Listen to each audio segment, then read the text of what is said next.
গত 23শে মে নবজোয়ার যাত্রা চলাকালীন বাঁকুড়ার জঙ্গলমহলে দফায় দফায় কর্মীদের বিক্ষোভের মুখে পড়েন তৃণমূলের second in command Abhishek Bandyopadhyay. সেই ঘটনায় গত 26শে মে পুলিশ বাঁকুড়ার সিমলাপাল ও খাতড়া থানায় দুটি পৃথক স্বতঃপ্রণোদিত মামলা দায়ের করে। সেই মামলায় সিমলাপালের কর্মী নেতা তাপস মাহাতো ও খাতড়ার কর্মী নেতা কৃষ্ণপদ মাহাতোর বিরুদ্ধে অভিযোগ দায়ের হয়। অভিযুক্তদের বিরুদ্ধে বেআইনি সমাবেশ, মিছিল, পুলিশের কাজে বাধা দান ও বল প্রয়োগ, সরকারি সম্পত্তি ভাঙচুর সহ একাধিক ধারায় মামলা রুজু করে পুলিশ। সেই মামলাতে গত 20 সেপ্টেম্বর বাঁকুড়া সিমলাপাল থানার পুলিশ তাপস মাহাতো ও কৃষ্ণপদ মাহাতোকে গ্রেপ্তার করে। গতকাল দুজনকেই খাতড়া মহকুমা আদালতে পেশ করা হলে আদালত দুজনকে 14 দিন জেল হেফাজতে রাখার নির্দেশ দেয়।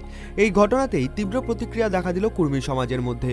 কর্মী সমাজের নেতৃত্বের দাবি, 20 সেপ্টেম্বর নিজেদের দাবি সমর্থনে পশ্চিম মেদিনীপুরের খেমাশুলি ও পুরুলিয়ার কুস্তাউরে রেল অবরোধ ও সড়ক অবরোধের ডাক দেওয়া হয়েছিল।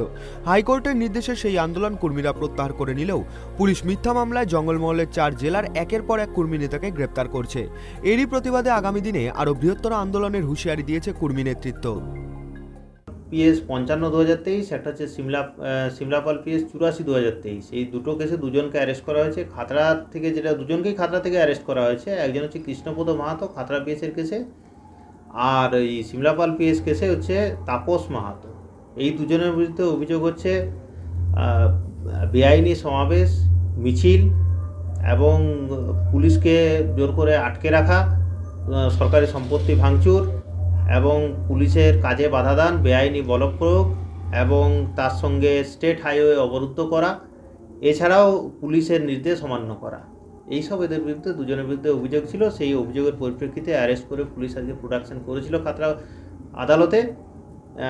জাজ সাহেব উভয় পক্ষের বক্তব্য শোনার পর এনাদের জামিন খারিজ করেছেন, 14 দিনের জেল হেফাজত দিয়েছেন এবং আগামী দিন দিয়েছেন 3/10/2023-এ প্রোডাকশন করার। অভিযোগকারী কে? অভিযোগকারী এখন আশ্চর্যের বিষয় হচ্ছে এই দুটো কেসে অভিযোগকারী হচ্ছে পুলিশ। যেমন সিমলাপাল পিএসের মামলায় অভিযোগকারী হচ্ছেন একজন পুলিশ অফিসার প্রশান্ত কুমার প্রামাণিক। একইভাবে এই খাতড়ার কেসে সঞ্জয়বাবু বলে একজন অফিসার আছেন, তিনি এটা করেছেন, কমপ্লেনটা করেছেন।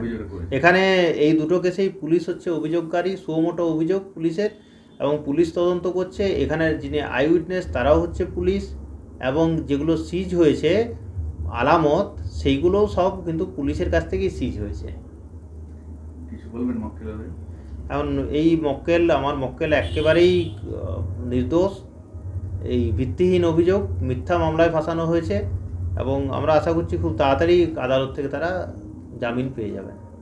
আর এই যে ঘটনাটা ঘটেছিল, এটা কবে ঘটেছিল জানেন? এই ঘটনাটা ঘটেছিল 23/5/2023 তারিখে। একটা ঘটনা ঘটেছিল সিমলাপাল থানার মামলায় পুকুরিয়া মোড়ে ঘটেছিল, আর খাতড়া থানার যে মামলাটা সেটা এই জামদা মোড়ে, খাতড়ার সামনেই জামদা মোড় বলে একটা জায়গা আছে, সেইখানে ঘটেছিল। একই দিনের ঘটনা। অভিযোগের ঘটনার তারিখ হচ্ছে 23/5/2023, অভিযোগের তারিখ হচ্ছে যেদিনকে এফআইআরটা লজ হয় সেটা হচ্ছে 26/5। তবে আমাদেরকে দমন পীড়ন করছে, এটা একদম উচিত হয় না।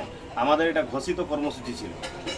প্রায় 3 মাস আগের থেকে সমস্ত ডিপার্টমেন্টে, একদম প্রধানমন্ত্রীর দপ্তর থেকে চিফ মিনিস্টার দপ্তর, রেলওয়ে দপ্তর, সমস্ত দপ্তরে আমরা জানাই করে নামছি। সরকারের উচিত ছিল আগেই আমাদের সঙ্গে বসা, আগেই বসে সমস্যার সমাধান করা। তা না করে সরকার যেভাবে দেখলাম পুরা যেমন রাষ্ট্রীয় সন্ত্রাস একটা নামায় নিয়েছে। আমরা কোনো বলি নেই যে পশ্চিমবাংলায় আমরা আলাদা রাজ্য চাই, আমরা বলি নেই যে আমাদের আলাদা জেলা দেওয়া হোক। আমরা আমাদের স্বাভিমানের দাবি নিয়ে আন্দোলন করছি। আর এই আন্দোলন নতুন কোনো আন্দোলন নয়, দীর্ঘদিন ধরে প্রায় স্বাধীনতার পর থেকে আমাদের এই আন্দোলন, লড়াই আন্দোলন চলছে। আমরা আগে প্রিমিটিভ ট্রাইব ছিলাম, সেই অনুপাতে আমরা শিডিউল ট্রাইব হতে চাই। এই আন্দোলনটায় সরকার আমাদের সঙ্গে কোনো রকম আলোচনা না করে যতবার আলোচনা করেছে মিথ্যা প্রতিশ্রুতি দিয়েছে, আমরাকে বাধ্য করা হয়েছে সরকার রাস্তায় নামতে। এই জন্যে আমরা অবরোধের ডাক দিয়েছিলাম।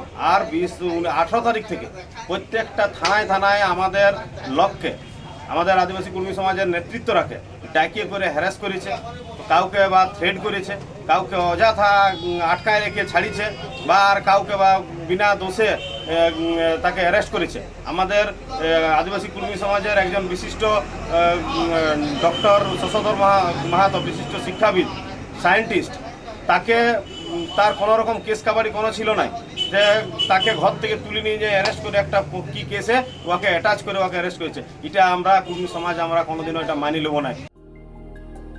এর পাশাপাশি কুর্মী নেতৃত্বের দাবি হাইকোর্টের নির্দেশে এই রাজ্যে আন্দোলন প্রত্যাহার করা হলেও ঝাড়খণ্ড ও ওড়িশায় কুর্মীদের আন্দোলন এখনও অব্যাহত রয়েছে।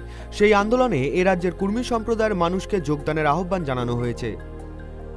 বাঁকুড়া থেকে সিধু মান্ডির রিপোর্ট, ট্রাইব টিভি।